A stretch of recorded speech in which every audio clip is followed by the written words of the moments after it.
Now, when the aortic valve closes, the ventricle will become a closed chamber once again, like we observed in isovolumetric contraction phase of systole. But in this phase, it is undergoing relaxation. The ventricle is already under diastole and the ventricular volume remains same. So it is called as isovolumetric relaxation. Means the volume inside the ventricle while relaxing in this phase, it remains constant. The intraventricular pressure falls rapidly and ultimately it becomes lower than the intraatrial pressure. So at this point of time, the atrioventricular valves will open, which will mark the end of the isovolumetric relaxation phase and the beginning of the first rapid filling phase. In the first rapid filling phase, the blood rapidly will flow into the relaxed ventricle. This will produce the third heart sound. The third heart sound is produced because of rapid flow of blood into the ventricle, while the ventricular wall is somewhat taut and elastic, which happens because of the entry of blood.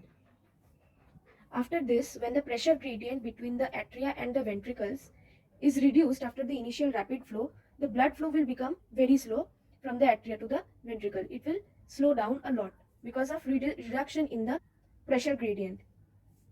Because at this point, atria will also tend to become relaxed and ventricle is relaxing already. This is the period of diastasis. In the last part of the ventricular diastole, atrial systole will begin. The atrial systole begins and the blood again will flow rapidly into the ventricles from the atria.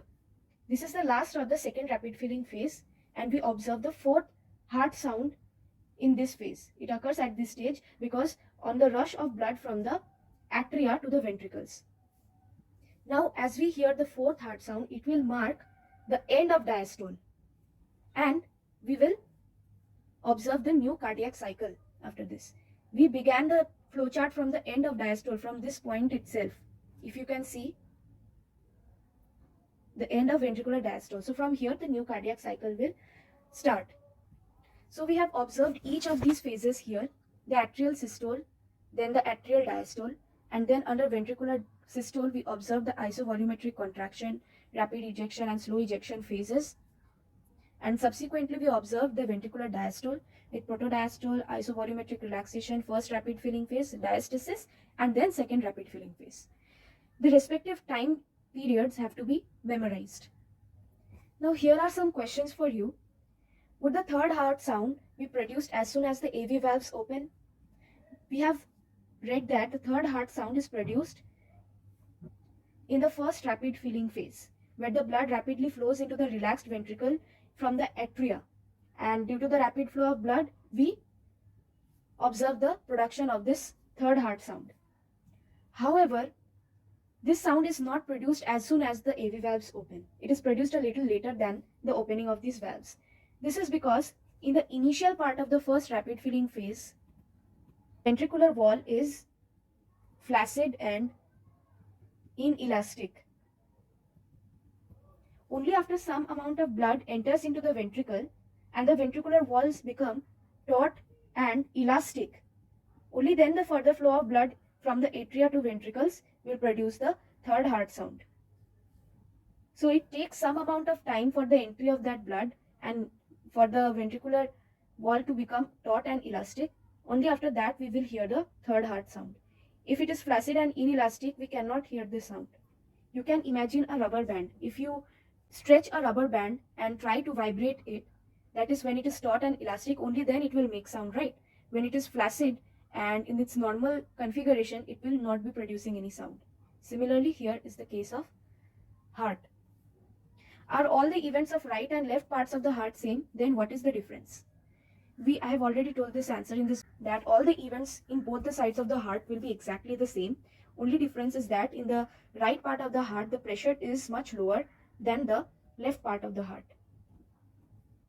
Because the left part of the heart has to pump blood via the aorta into the distant organs and periphery. And that requires a lot of pressure. But the right part of the heart will pump blood via the pulmonary artery just to the lungs, and that would not require so much of pressure. So that is only the difference. That is the difference in the blood pressure. Now, in this context, we come across two terms, that is the end systolic volume and the end diastolic volume. Now, what is the meaning of these two terms? What happens at the end of diastole? The ventricles are completely filled with blood.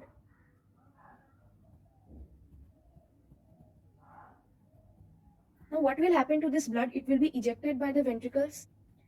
Now, how much amount of this blood is ejected? It is only 50% of the blood, approximately. The remaining 50% will remain inside the ventricles when it is undergoing systole. That is, at the end of systole, it will contain around 50% of the blood that was filled in the ventricles at the end of diastole. That is approximately 65 ml of blood, and it is the least volume of blood that is present in the ventricles at any time during the cardiac cycle in the resting state.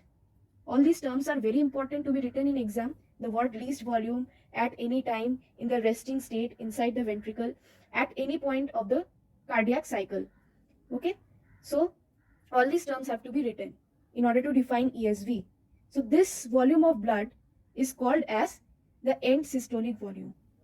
Now, what is end diastolic volume? This blood which was present in the ventricles at the end of diastole is called as the end diastolic volume. This volume is equal to 135 ml approximately, and it is the maximum amount of blood which is contained in the ventricle at any point of time of the cardiac cycle in the resting state. So here also the keywords are the maximum volume, any point of time of cardiac cycle, and in the resting state.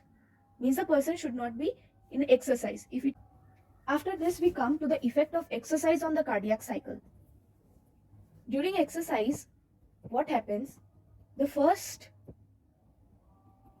rapid filling phase and diastasis, we will observe the two phases, how they are affected during exercise and what is the significance of that.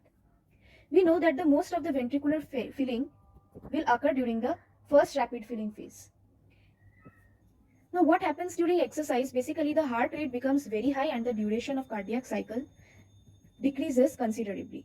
However, we have observed that the duration of the first rapid filling phase is almost unchanged.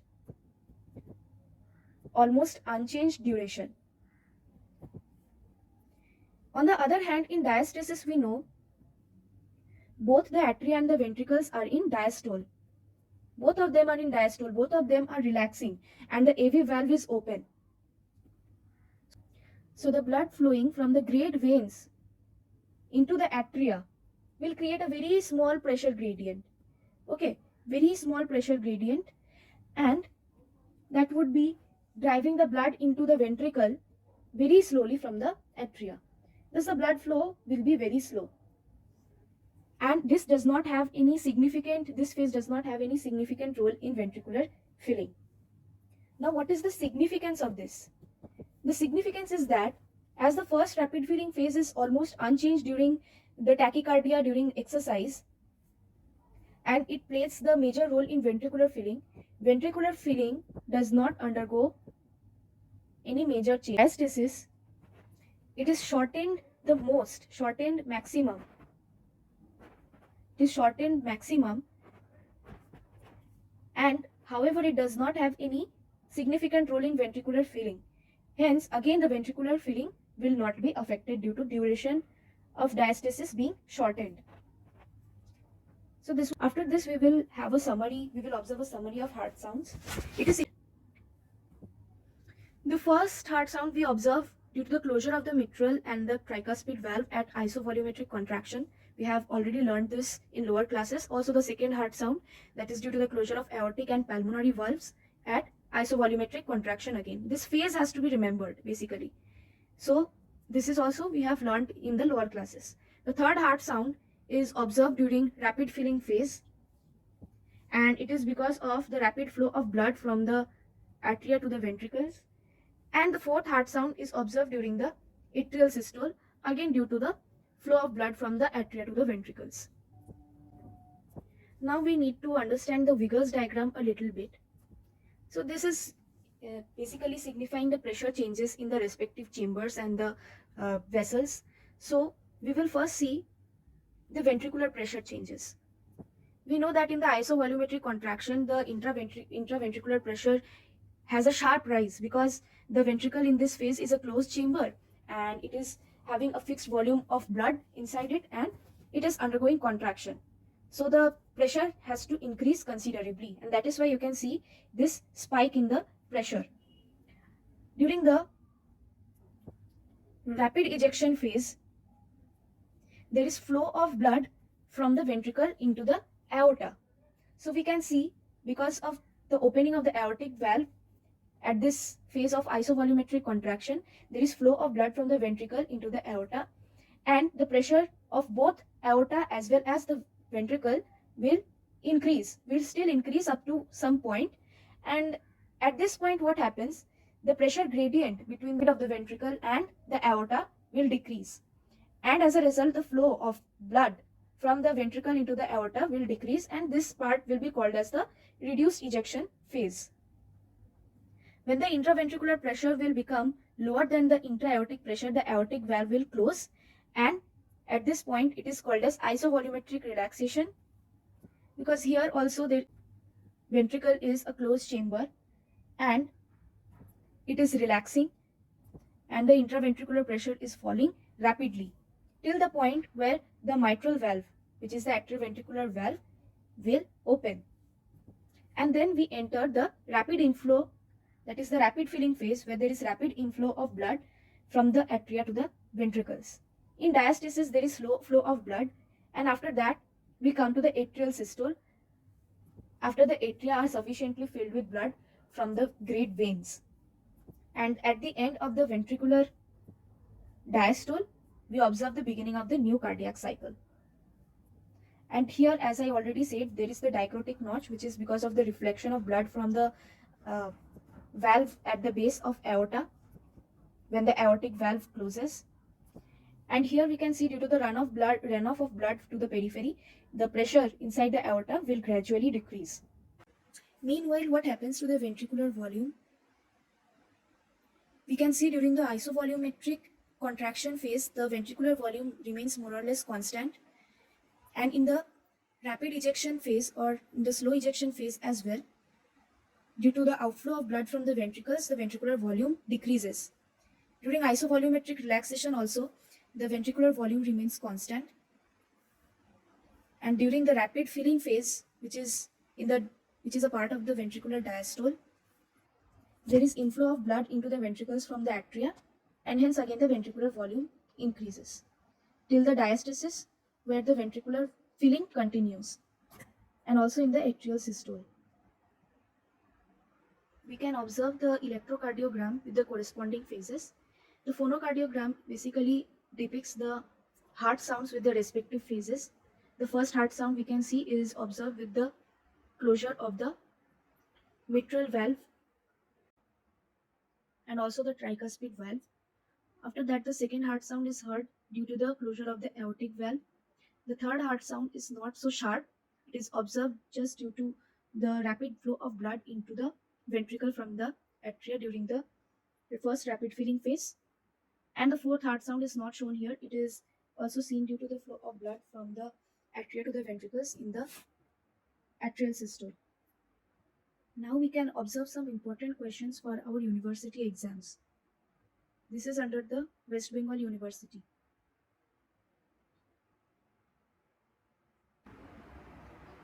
That's all. Have a nice day.